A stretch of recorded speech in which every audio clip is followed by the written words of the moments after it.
are thoroughly penetrated. We are occupied.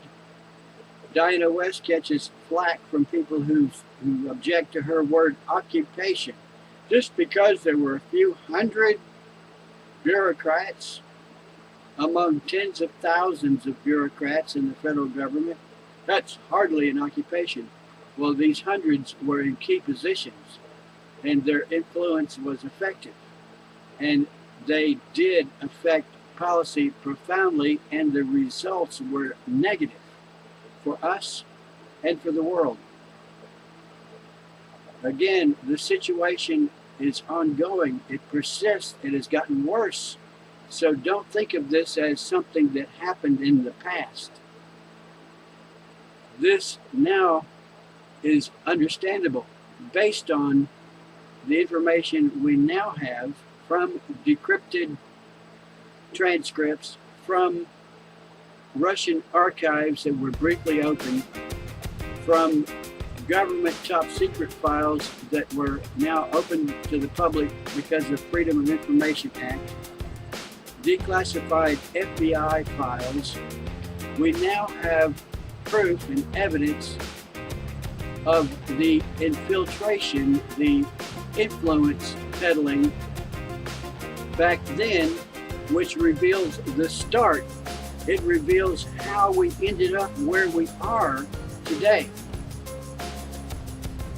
Right here at the foot of the Capitol and a stone's throw from Union Station, I would like to read just the opening paragraph of my introduction to my book, which is called Beginning.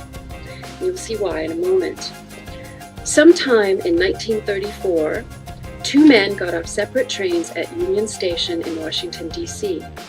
They had arrived in the nation's capital to fight on different sides of a war. It was a war few Americans knew, or even now know, was raging all around the capital. One man in his early 30s had come to expand the reach of the secret communist apparatus already entrenched inside the US government. The other man, age 60, had come to expose it. The name of the younger man was Whittaker Chambers. Later, he would become the most famous ex-communist to bear witness to the conspiracy he had served. The older man, William A. Wirt, would die in obscurity. Now, of course, we are right a stone's throw from Union Station, and indeed, as I came through this morning, I thought of this vignette. I always do. These two men, they arrived in Washington on different days, the same season it seems, early, the first half of 1934. And the two vignettes here, one of the conspirator on one hand, and the man who came to expose the conspiracy, in many ways set up the thematic structure of my book.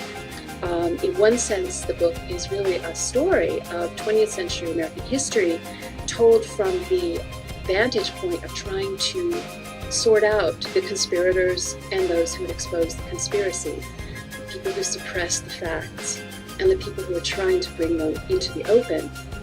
And I would start by saying that to date, it is the conspirators. It's the conspirators that have won, which I think makes our claims of victory in the Cold War quite questionable.